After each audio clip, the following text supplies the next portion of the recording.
My name is Amelia Ward. $3.5 million vanished from my parents' estate overnight, and the person smiling at the reading of the will already knew where it had gone. My father used to say, money reveals character more than it creates it. At the time, I thought it was just another one of his sharp sayings, something he muttered while balancing his books. I never imagined that after his death, those words would become the knife cutting through my own family. When he passed away, the Ward family gathered in black suits, the air heavy with sorrow and unspoken tensions. My father wasn't a tycoon, but he was careful. He built our lives with steady hands, real estate investments, small rental shops, and years of discipline. By every record I had ever seen, his estate should have been worth a comfortable fortune, enough to provide stability for all of us. But when the attorney began reading the will and presenting the estate's assets, something felt wrong. The numbers didn't match. I'd helped Dad review his accounts during his illness, and I knew exactly what should have been there. Properties were missing, balances had shrunk, and debts appeared out of nowhere. It wasn't a minor discrepancy. It was a gaping wound. And then I noticed Gabriel, my cousin, the one who had positioned himself as Dad's right-hand man in those final months. While the rest of us sat stunned, Gabriel leaned back in his chair, almost smug. His calmness felt rehearsed, like he'd already prepared for this outcome. That night, I returned to my father's study. I searched through drawers, boxes, even the lining of old notebooks. Finally, behind a row of dusty binders, I found what I didn't know I was looking for: duplicate statements, handwritten notes, and receipts my father had hidden away. They told a different story, a truer story. Cross-checking them with the lawyer's files, I realized the horrifying truth. $3.5 million was missing. Not lost, not miscalculated, moved. Piece by piece, like sand slipping through a sieve. The betrayal pressed on my chest like a weight. Family is supposed to protect you. Family is supposed to stand together. But the evidence screamed otherwise. Someone had orchestrated this theft deliberately, and all signs pointed toward Gabriel. I didn't lash out. I didn't confront him in anger. Instead, I made myself a promise that night. I would play the long game. I would gather evidence step by step until I had the truth laid bare. My father's legacy wasn't just money. It was trust, honor, and honesty. And if Gabriel thought he could bury all of that under his greed, he was about to learn just how relentless I could be. The morning after I discovered my father's hidden records, I sat at his old wooden desk with stacks of papers spread around me. The documents smelled faintly of dust and ink, but to me they smelled like clues. Each line item, each number, was a thread waiting to be pulled. I logged into his bank accounts using the passwords he'd scribbled in a notebook. At first, everything looked ordinary. Deposits from tenants, small business income, routine bills. But then I spotted them. Dozens of small transfers, each one just low enough to avoid suspicion. Individually, they seemed harmless. Together, they added up to something monstrous. The money was being siphoned into a company I'd never heard of, Harbor Consultants. On paper, it looked like a professional services firm, but when I dug deeper, it felt like a shadow. No real website, no office, just a name and an account number. From Harbor, the trail continued into offshore accounts, fragmented into layers so complex they almost blurred into nothing. I needed help. That's when I called Natalie, an old friend who'd become a forensic accountant. She had the kind of mind that could turn numbers into confessions. I invited her over, and as she flipped through my father's papers, she gave a low whistle. This isn't sloppy bookkeeping. It's deliberate. They used layering, splitting funds into smaller transactions, routing them through multiple accounts, and hiding the final destination offshore. The way she explained it, I felt like I was staring at a magician's trick, sleight of hand with dollar signs. But the most damning part wasn't the method. It was the timing. Every major transfer happened during the last months of my father's illness, when Gabriel had practically moved into our house, helping out with paperwork. It was him. I could feel it in my bones. But feelings weren't enough. If I accused him now, he would deny it, spin the story, maybe even turn the family against me. I needed proof so solid it couldn't be ignored. So, I began building an archive. I scanned every document. I took screenshots of the transfers. I saved email chains, cross-referenced dates, and even backed up Gabriel's smug text messages where he bragged about keeping the estate tidy. Little did he know his words would become evidence. Still, something was missing. Intent. To prove theft, I had to prove that Gabriel didn't just handle the estate carelessly, he orchestrated it. And for that, I needed his signature, his words, or his direct actions caught in the act. I leaned back in my father's creaky chair, staring at the papers lit by the desk lamp. My father always said I inherited his persistence. Gabriel had taken his money, but he had no idea I was about to inherit his fight. To the outside world, I was the dutiful, grieving daughter. To Gabriel, I was the compliant cousin who asked harmless questions and nodded at his explanations. I let him believe I was too broken, too overwhelmed to notice the inconsistencies piling up around us. In reality, I was documenting his every move. Gabriel had stepped effortlessly into the role of caretaker. He attended meetings with the lawyer, signed forms with bold strokes, and assured relatives that everything was under control. He wore grief like a costume, but his confidence betrayed him. I noticed how his hands didn't tremble when signing checks. I noticed how he smiled too quickly when someone praised his dedication. It wasn't sorrow, it was satisfaction. Natalie and I worked late nights, building timelines. Every property sale, every transfer, every bank visit Gabriel made was compared against the missing funds. Patterns emerged, and with them a chilling realization. Harbor Consultants was nothing more than a shell company, a fake name designed to make transactions look legitimate. Natalie pointed out something else, too. "Look here," she said, circling a date. "This wire transfer happened less than 24 hours after your dad signed his final medical directive. That's not coincidence, Amelia. That's opportunity." The thought made my stomach turn. Gabriel hadn't just stolen money.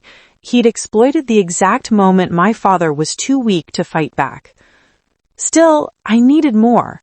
Suspicion, even strong suspicion, wouldn't bring him down. I needed intent. Proof that Gabriel knew exactly what he was doing. That's when I decided to set a trap.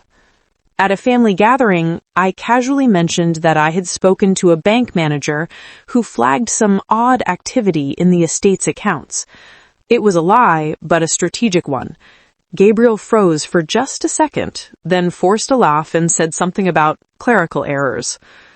That night, I confirmed he'd called the lawyer in a panic, trying to smooth over a problem I had invented. Meanwhile, my private investigator trailed him to a late-night cafe downtown.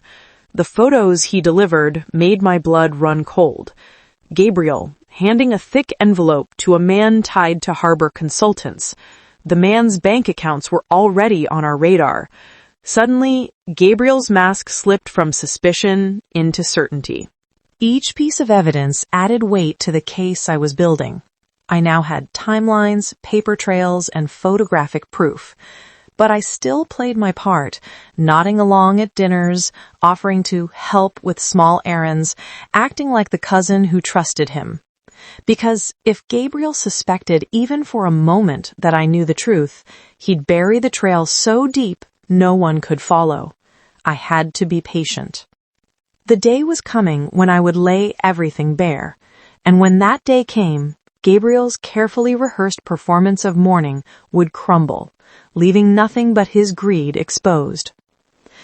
The closer I got to the truth, the more dangerous the game became.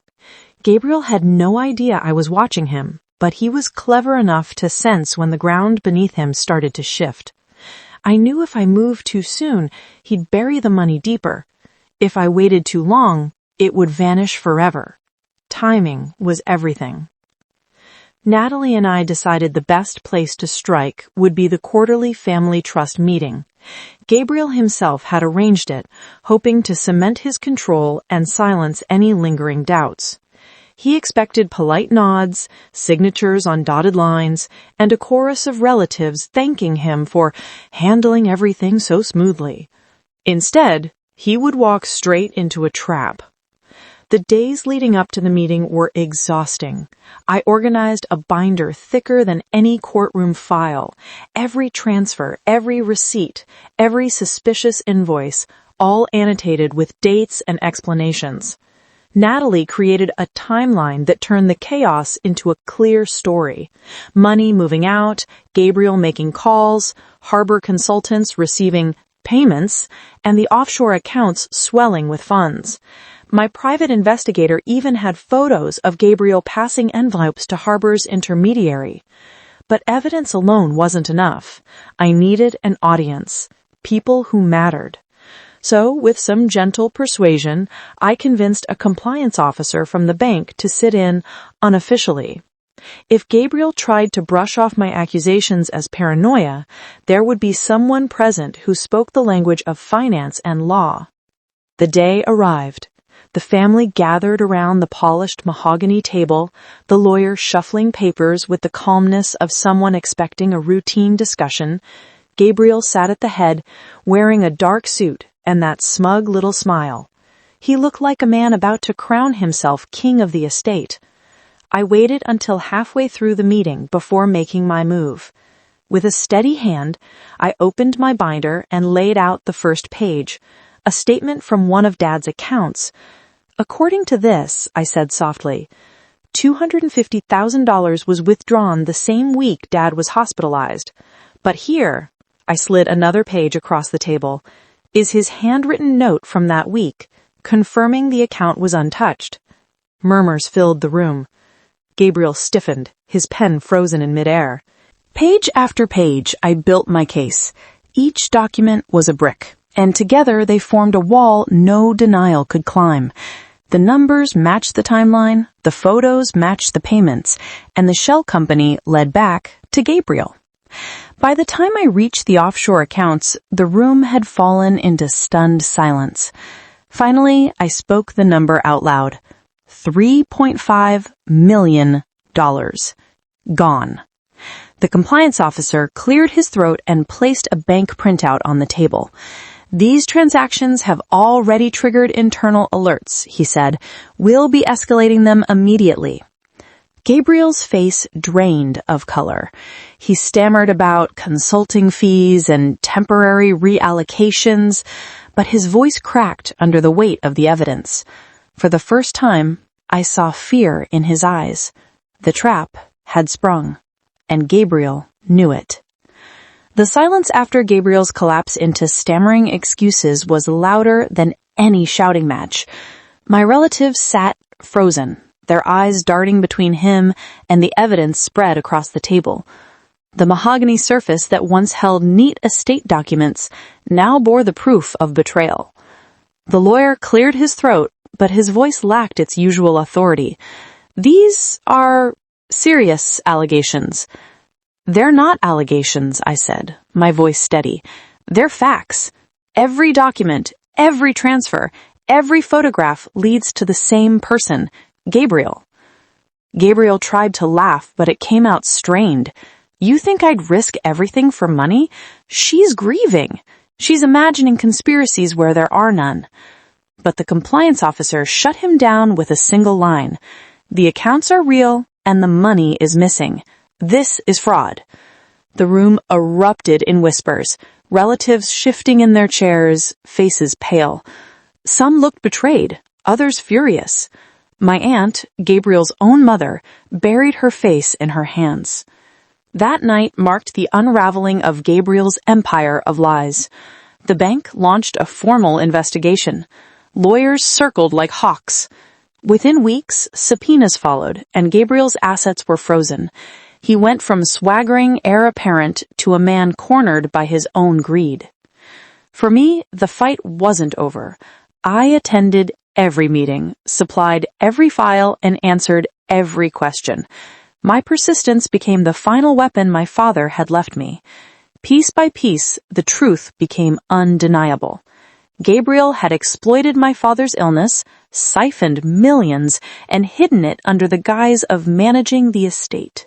Months later, a court ruling confirmed what we all knew. Gabriel had orchestrated the theft. The judge's words were cold and clinical, but to me, they were liberation. The estate was restored, the stolen funds reclaimed, and Gabriel was sentenced to years behind bars.